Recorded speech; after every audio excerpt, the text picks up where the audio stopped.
भाई ऐसा कहते हैं कि माउंट कैलाश पे भी बहुत चीजें दिखती रहती है, आपने भी हाँ शायद भाई, वहां पर बहुत वीडियोस उस माउंट कैलाश पे आपने बनाई है, कुछ आप एपी बता सकते सेंटर हो? कहते हैं उसको, हाँ यूनिवर्स का पूरा। उसकी डिस्टेंस भी बहुत कैलकुलेटेड है, एग्जैक्टली तो मुझे भी नहीं मालूम, शायद 6666 ऐसा कुछ बोलते हैं। मेन जो मिस्ट्री है कैलाश पर्वत की वो ये है कि वो एवरेस्ट से भी ऊंचा है, एवरेस्ट पर लोग चढ़ जाते हैं, उस पर नहीं चढ़ पाते। ठीक है, रीज़न क्या बताते हैं नहीं चढ़ने का, कि इसका एंगल कुछ इस तरीके का है, शायद 60 डिग्री या ऐसा कुछ एंगल है, जिसकी वजह से इस पहाड़ पर चढ़ाई करना मुश्किल होता है। ठीक है, और ऑक्सीजन की कमी हो जाती है, बहुत सारे तर्क देते हैं, बट क्या है कि ऐसा बताया जाता है कि कैलाश पर्वत पर भगवान शिव का वास है, और वहाँ पर वही इंसान चढ़ सकता है जिसका दिल साफ हो। तो जो एक तिब्बती संत थे मिलारेपा, वो चढ़ गए थे अकेले, वही एक ऐसे इंसान है जो वहाँ की चढ़ाई कर पाए हैं।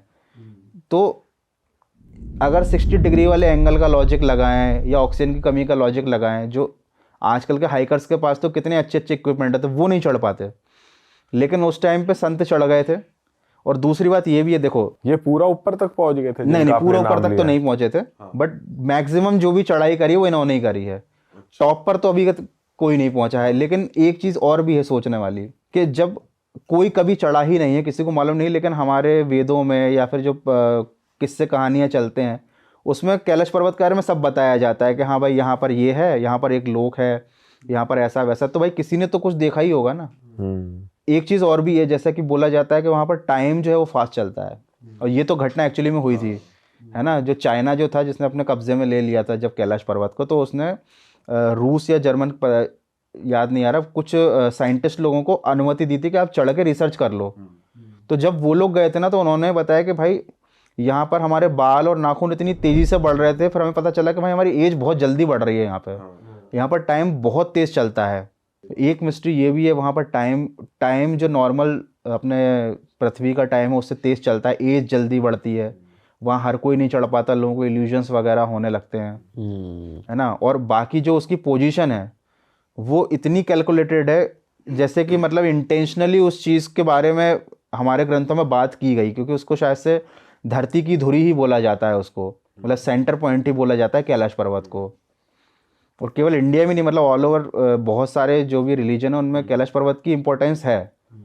अभी क्या चल रहा है कि अभी मुद्दा थोड़ा सा ऐसा है कि भाई चाइना का भी, थोड़ा सा इंडिया का भी, तो 16 साल से तो कोई चढ़ाई नहीं है, दोनों कंट्रीज की तरफ से परमिशन ही नहीं है जाने की। इंडिया वाले बोलते हैं हमारी धार्मिक भावनाएं आहत होती हैं वहाँ से, वो लोग या चढ़ते भी होंगे तो अपने को नहीं पता चलती होंगी, कुछ तो ये लोग करते ही होंगे, ऐसा तो पर है भाई नहीं भाई। हेलीकॉप्टर या प्लेन से तो जा ही सकता होगा कोई, जा मतलब सकते अगर होंगे। ट्राई करे तो देख सकते हैं कि सीधा टॉप पे जाओ तो क्या है। तो देखो क्या है कि ऐसी चीज़ें नहीं दिखती हैं। आप जाओगे, आप क्या एक्सपेक्ट कर रहे हो कि कैलाश पर्वत के ऊपर जाओगे तो आपको कोई कुछ दिख जाएगा, कुछ मिल जाएगा, ये ऐसी चीज़ें हैं। जैसे एंटार्क्टिका में भी बहुत सारी मिस्ट्रीज़ हैं, ऐसा बोला जाता है कि उसके अंदर भी एक एडवांस सिविलाइजेशन है, उसके अंदर भी बहुत कुछ है, एलियंस का हब है। लेकिन आप प्लेन के ऊपर से, अगर प्लेन का यूज़ करके एंटार्क्टिका ऊपर से निकलोगे तो आपको क्या दिखाई देगा, कुछ नहीं दिखेगा आपको। ये सब चीज़ें हिडन होती हैं। भाई कैलाश पर्वत के अंदर क्या है, उसको क्यों इतना पूजनीय मानते हैं, उस कुछ हमारे ग्रंथों में जिस भी चीज़ के बारे में कुछ कहा गया है, तो कुछ ना कुछ उसके पीछे लॉजिक होता है। अब ये आज के ज़माने के लोग नहीं समझ पाते उसको, हमेशा हर चीज़ को अपने पॉइंट ऑफ व्यू से समझने की कोशिश करते हैं, तो वो चीज़ें कहीं ना कहीं गड़बड़ हो जाती हैं। भाई एलियंस के लिए भी कहते हैं कि वो भी वो रास्ता यूज करते हैं बहुत बारी। वहां पे बहुत कुछ दिखता है आसमान में। लद्दाख के दर भी दिखता है, अपना कैलाश पर्वत के दर भी लाइट्स दिखती हैं। यूएफओ की शेप का कुछ दिखता है वहां पे, ऐसा कहते रिसेंट में भी इंडिया में हुआ तो था कहीं हाँ की, हाँ, देखा गया एक यूएफओ टाइप का कुछ, लाइटनिंग टाइप दिख लाइट रही है, टाइप की दिख ट्रायंगल रही है। शेप की। इंडिया में भी बहुत सारे एरिया 51 जैसी जगह हैं जहाँ पर मतलब बहुत कहा जाता है ऐसा कि एलियंस की आवन जावन लगी रहती है। हैं। अच्छा, इंडिया में कौन सा है, कौन सी जगह पे होता इंडिया में अपना एक दर्रा है ना, लद्दाख के दर, हाँ, वहाँ के रहवासी तो देखते ही रहते हैं कि भाई लाइट आ रही हैं, लाइट जा रही हैं। अच्छा। हाँ, बट उनको क्या बोल दिया जाता है कि ये तो ड्रोन की टेस्टिंग चल रही है, एलियंस वगैरह कुछ नहीं है। भाई देखो एलियंस, आप मेरे को ये बताओ, अपना यूनिवर्स इतना बड़ा है, केवल हमारा ही सौरमंडल तो वो है नहीं जहाँ पर जीवन है। यहाँ पर 80 लाख से ज़्यादा ही सूरज हैं, छोटे बड़े डॉर्फ सन, और बहुत सारे सौरमंडल है, और कितने तो लाखों प्लैनेट्स होंगे, हजारों भी नहीं, जो बिल्कुल धरती की तरह ही होंगे। इवन अभी तक नासा वाले भी कितने प्लैनेट्स ढूंढ चुके हैं जो धरती की तरह ही सूटेबल हैं जीवन के लिए। कुछ पे जीवन होगा भी, बट प्रॉब्लम ये कि हमारे पास वो टेक्नोलॉजी नहीं कि हम वहाँ पहुँच पाएँ। केपलर वगैरह आपने नाम सुना होगा, वो जीवन के लिए एकदम सूटेबल प्लैनेट्स हैं, धरती से भी बड़े हैं, धरती से भी बढ़िया हैं, लेकिन वहाँ हम पहुँच नहीं सकते, वो इतना दूर है। ठीक, तो जब इतनी सारे प्लैनेट्स हैं धरती जैसे, तो इतनी सारी सिविलाइजेशंस भी होंगी ना, वो आज तक हमसे कांटेक्ट कर पाए, ना हम किसी को भी ढूंढ पाए आज तक। ऐसा क्यों है? पर ये तो सुनने में आता है भाई कि जैसे यूएफओ आया, किसी को एबडक्ट करके ले गया, शिप में ले गए, कुछ ले गए, तो ये सारे किस्से तो आए हैं। और ज़्यादातर तो एरिया 51 यूएस की तरफ ही ज़्यादा सुनने को मिलते हैं कि वहाँ हुए हैं सब। भाई आपकी रिसर्च के हिसाब से, जैसे आप ऐसा कंटेंट बनाते ही हैं, एलियंस क्या एग्जिस्ट करते हैं नहीं करते? आपने कुछ रिसर्च करी है, देखा है ऐसा कंटेंट, या फिर कहीं पढ़ा हो? भाई इस चीज़ को बहुत सारे पहलू हैं।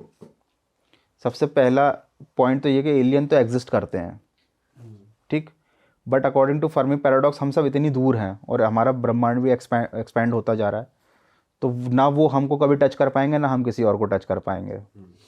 ठीक, दूसरी चीज़ कि हमारे धरती पर जो सिविलाइजेशन है उसे बहुत पहले एलियंस ने ही बसाया है, और एलियंस बाहर से कहीं से नहीं आते, वो हमारे बीच में ही रहते हैं, ज्वालामुखी के अंदर, धरती के नीचे, या फिर समुद्र के नीचे। कुछ ऐसे ही जगह हैं जहाँ पर इंसान की पहुँच अभी भी पूरी धरती में हम कहीं पर भी नहीं है। मतलब देखा जाए तो हम समुद्र का भी 5% एक्सप्लोर कर पाएँ।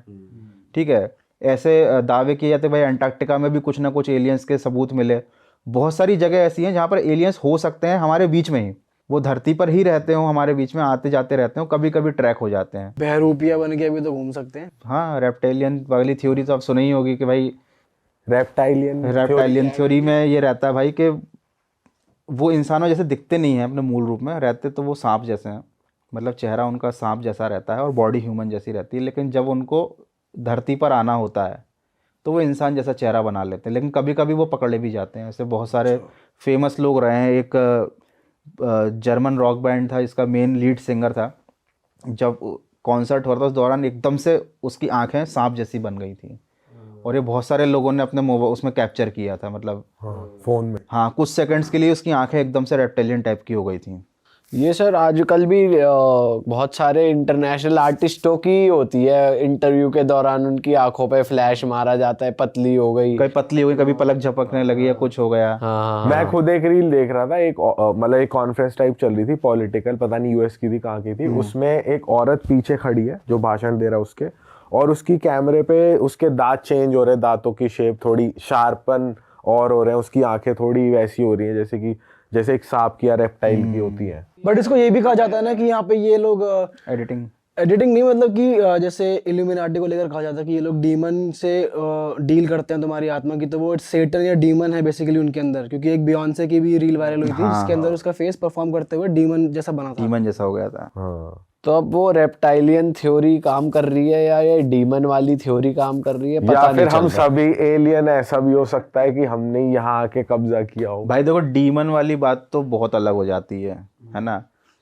एलियन वाली अगर हम बात करें तो एक थ्योरी तो ये भी कहती है कि इंसान खुद ही एलियन है, मतलब उसका एवोल्यूशन धरती के एवोल्यूशन के साथ नहीं हुआ है। अच्छा, उसको मैं अभी आपको डिटेल में एक्सप्लेन करूंगा।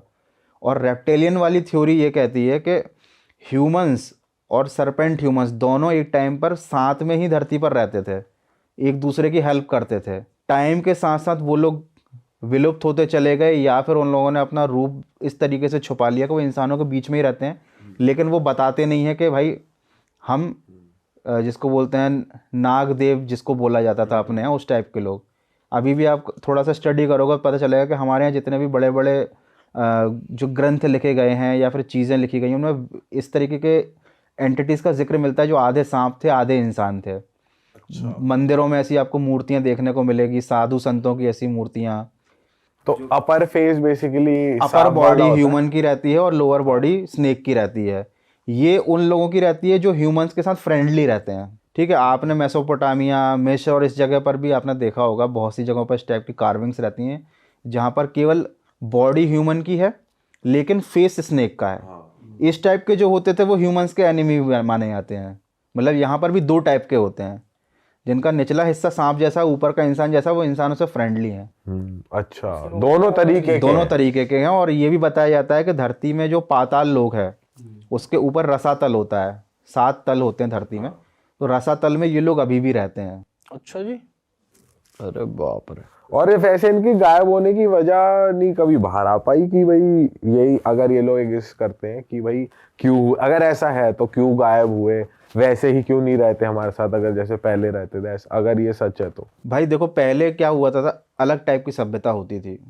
पहले आप देखोगे कि मिस्र के जहाँ पिरामिड्स हैं यहाँ पर इजिप्ट में, वहाँ पर बहुत सारे ऐसे आपको क्या बोलते हैं, पुराने ज़माने के लोग हैं जो किसी का सिर चील गिद्ध जैसा है ना, आधे जानवर आधे इंसान। उस टाइम में ये सब चीज़ें बहुत कॉमन थी, ठीक है, कि भाई आधे इंसान आधे जानवर Body टाइप line के की लोग और रहते face थे, वो सब मिलकर रहते, सब प्रकृति के साथ संबंध रखते थे। भारत में भी ऐसे ही होता था।